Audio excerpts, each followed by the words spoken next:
Climate change is set to have a massive impact on the United States, from the general health of Americans to the health of the U.S. economy.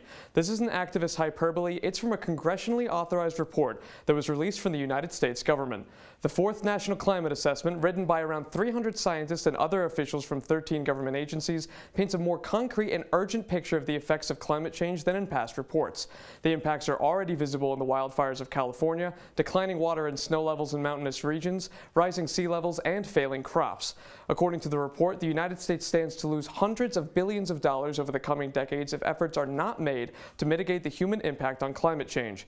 Industries that rely on a stable environment and natural resources, from tourism to agriculture, are set to suffer. Individuals and businesses alike along the coasts, especially along the Atlantic Ocean, will see monumental losses in property damage as sea levels continue to rise.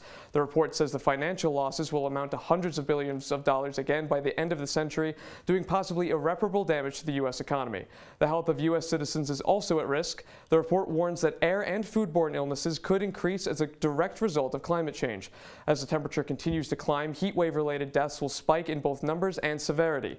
This report is not like those of the past, with concrete examples and data spread over 1,000 pages. It gives a clear-cut message. Climate change is not some far-off issue. It's here now, and the consequences are dire. Although this report is a legal requirement, it heavily conflicts with the message of the Trump administration. Just today, President Trump told reporters that he doesn't believe the findings of the report after he said he, quote, read some of it. He said the United States is the cleanest in comparison to other nations like China and Japan.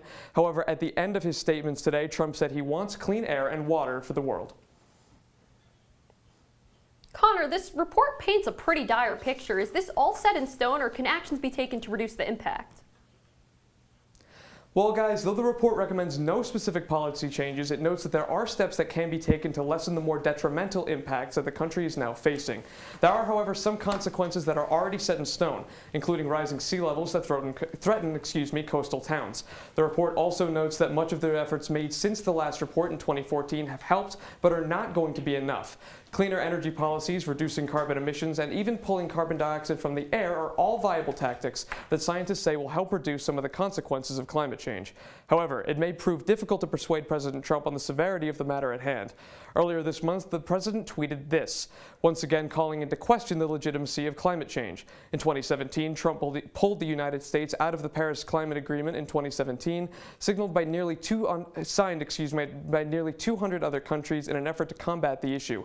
Scott Pruitt, the former head of the Environmental Protection Agency, was a stark critic of the agency and environmental regulation prior to Trump appointing Pruitt to the head of the agency.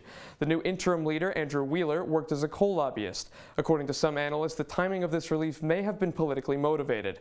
By releasing the report earlier than expected on Black Friday, a time when many Americans would be distracted by shopping and the holidays, the administration may be attempting to bury the findings. However, some scientists say that worked on the report say there was no obvious attempt by the Trump administration to alter the language of the report. Guys?